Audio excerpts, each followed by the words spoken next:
Good morning, everyone, and welcome back to Storytime. One of the first stories we're going to do this morning is called A Color of His Own, and it's a story that's written by Leo Leone. Now, I'm going to attempt to do this on the felt board, so we will see how this comes out. It says, Parrots. See that pretty little parrot? Parrots are green. Goldfish are red. Oh, goldfish were gold. Elephants are gray, yes. And pigs are pink, right? All of the animals have a color of their own, except for a chameleon. Now, what do we know about a chameleon? We know it changes colors. So, it says, they change colors wherever they go. On a lemon, they turn yellow. In the heather, they are purple. And on the tiger, look here at the tiger, whoa. What color is it going to be? He's going to be striped like the tiger. They are striped, just like the tiger is striped. Well, let me get these. One day, when the chameleon who was sitting on the tiger's tail, whoops, I took him down too soon, was sitting on the tiger's tail, said to himself, if I remain on a leaf, I shall be green, right? Yes. And so, I should have a color of my own. Well, with this thought, he just climbed up on the leaf and he turned green. And he was happy. But in the autumn, which is now, the leaf turned yellow. So what color did the chameleon turn? Yellow. And so did the chameleon. And later, the leaf turned red. So what color did the chameleon turn? Red, yes. And then the winter winds blew. Shh, there's the snow coming in. And the chameleon turned. You know what color he turned in the winter? When it was snowy and no other colors out. Ah, he turned black. Throughout the long winter night. Okay. But in the springtime, when the grass came out, he walked out onto the green grass. There he is on the green grass. And there he met another chameleon. Ah. And he told the chameleon his sad story about wanting a color of his own. And he asked the chameleon, he says, will we ever have a color of our own? And the chameleon friend said, yes, if we stay side by side, we will be the same. And so they remained side by side, and they stayed green when it was time for to be green. And then when it was time to be red, they were both red on the red leaves. And the same thing with all the other colors. So they didn't really have a color of their own. But since they were staying together, they at least had a friend that looked like them throughout. So that was A Color of My Own, okay? Or A Color of His Own. The end. And the second book that we're going to do today, or the next book that we are going to do today, is called Butterflies on the First Day of School. And it's written by Annie Silvestro, and it's illustrated by Dream Chin. And this book is published by Sterling's Children's Books out of New York. Now, I'm a little late doing this one. We should have done this one right when it's time for school to start. It says, this little Annie is so excited about starting school. Okay.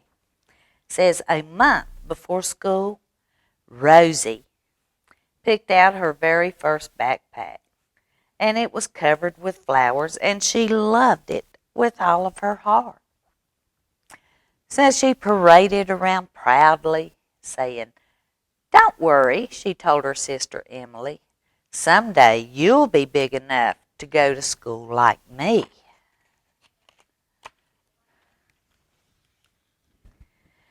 Well, Rosie practiced raising her hand, writing her letters, and saying her teacher's name. She couldn't wait to start school. But the night before the first day, Rosie couldn't go to sleep. And the next morning, her belly hurt. And she didn't touch her chocolate chip pancakes. "Maybe I'd better stay home," said Rosie. "I don't want Emily to be lonely." Her mother said, "She'll be fine," said her mother, "and so will you." So Rosie shuffled the pancakes around on her plate. "Come on, sweetie," said her dad. "It's time to go." Well, Rosie slowly pulled on her backpack, and she says, "I don't feel well." And her dad said, "You just have butterflies in your belly," said her mother, hugging her tight. "Butterflies?" asked Rosie. And that's when the bus pulled up. "I love you," said her mom. "Have fun," called her dad. And Rosie stared nervously out the window, and soon a girl sat down next to her. And she said, "I'm Violet," she said. "What's your name?" "Rosie." Well, as she spoke, a little butterfly flew from her mouth. Rosie clapped both hands over her face.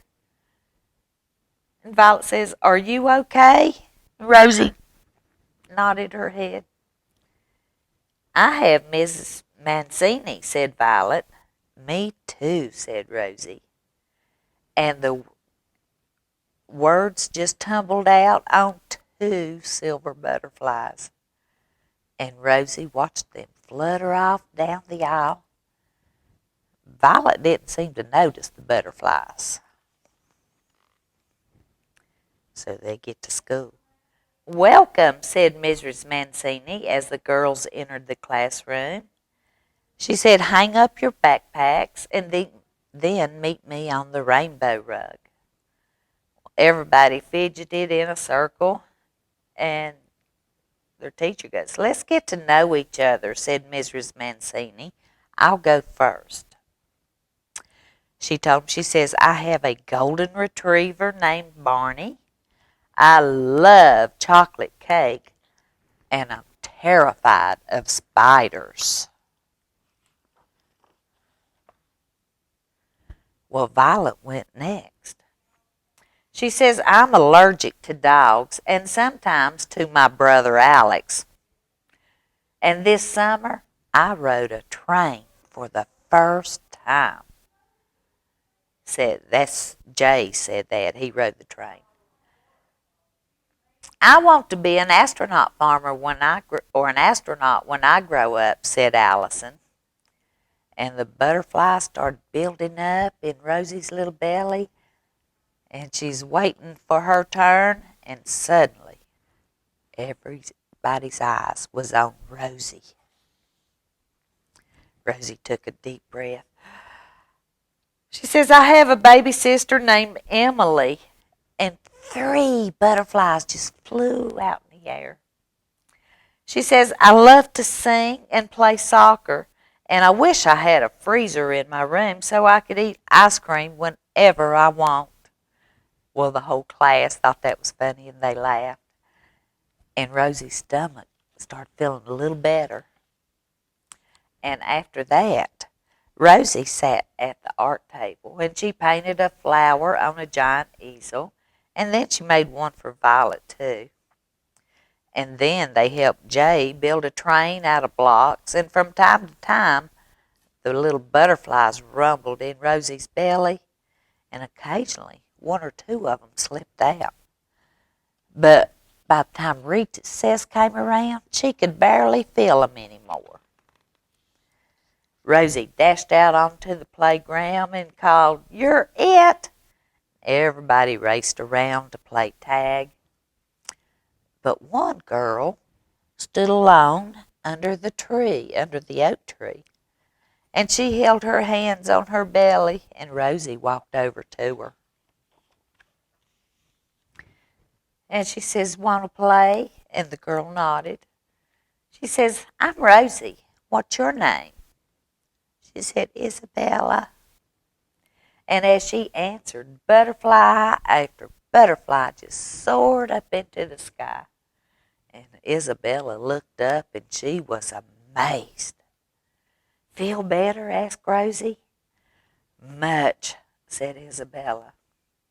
Well, at the end of the day, Rosie waved goodbye to her friends, and she ran off to the bus, and she ran off of the bus and leaped into her mother's arms. And she said, school was so much fun. Violet has a flower named like me, and Jay built a train out of blocks, and Isabella had butterflies too. And her mother smiled. She says, I can't wait to hear all about it. And the words just floated out on a shimmering butterfly's wings. Looky, there's the butterflies. So, doesn't matter if it's the first day of school or the first time you're going to the dentist. Doesn't matter, it's the first time. You may feel those little butterflies in your belly, but just take a deep breath and go on, and everything will be fine. Okay, that's butterflies on the first day of school. Hope you enjoyed that little story. Okay, our next book, and I just think this is one of the cutest books we've had in a while. We've got some really good new books into the library, so I want you to invite you to come and check them out. We try to display them, but they do get gone fast. It says, I am a tiger. And who thinks he's a tiger? The mouse. And it's by Carl Newsom and illustrated by Ross Collins. It says, when is a mouse not a mouse? It says, well, when he's a tiger, of course. And this story is about a mouse with big ideas. Mouse believes he's a tiger, and he convinces all of the other animals that he's a tiger too. Oh, that sounds interesting. And this book is published by Scholastic Press. Scholastic has been very generous about letting us use their books. Here's Mouse. He says, I am a tiger. No, you're not. A tiger is much bigger than you are, and it has a bit more grrr. Raccoon said that. Mouse says, tigers can be small too. Grrr. Not that small, and a tiger has stripes. Some do. This one doesn't. So there, I am a tiger. There he's telling Fox. A tiger can climb a tree. Can you? I could climb a tree. I could climb to the moon if I wanted to. Most tigers can. I am a tiger. Well, go on then. Climb to the moon. I can't just now. It's time for my lunch. And a tiger hunts for its lunch. Grrr. I am a tiger. Look at him coming through. He looks pretty fierce right there, doesn't he? No, you're not. You're achoo!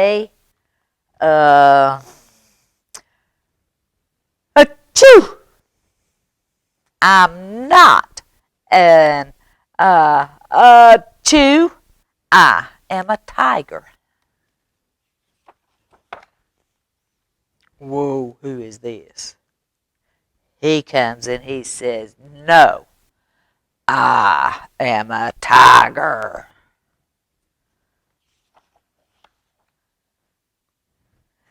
Listen to this.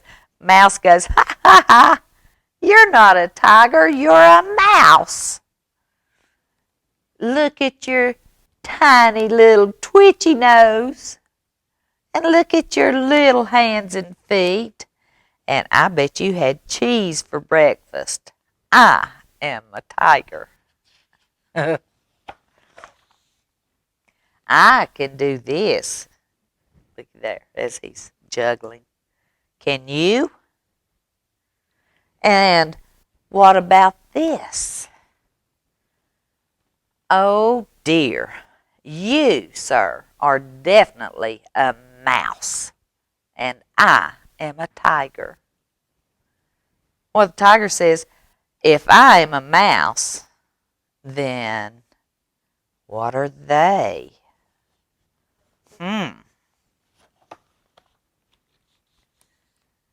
Their furry, stripy, funny-looking face. This is a caterpillar. What? Let's see, long and red, and he likes to bounce. This is a balloon. What? Let's see here. He says, thin, pointy, and he hangs in trees. This is a banana. And tiny and colorful and sits on a stick. Oh, this is a lollipop.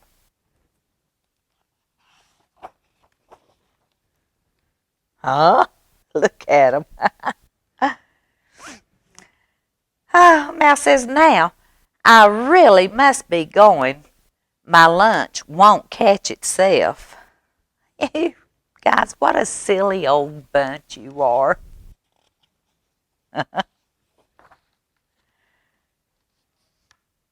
Oh. Look at there, he's seeing his reflection. He's going, ah! I'm not a tiger. How could I be so wrong? Look at those teeth, those claws, that tail. It's obvious I am a crocodile. Oh my goodness. I hope. Looky there, what do we see? Does that look like an eye? And look here, pointing up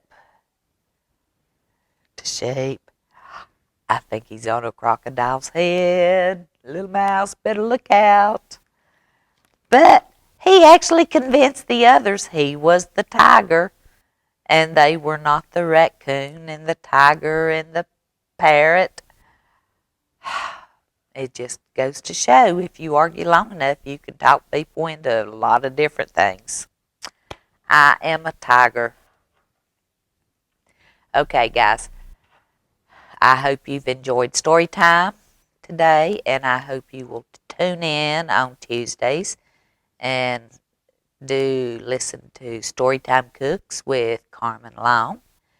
And on Thursdays, tune in for our visiting storytellers. And until then, bye-bye and have a great week.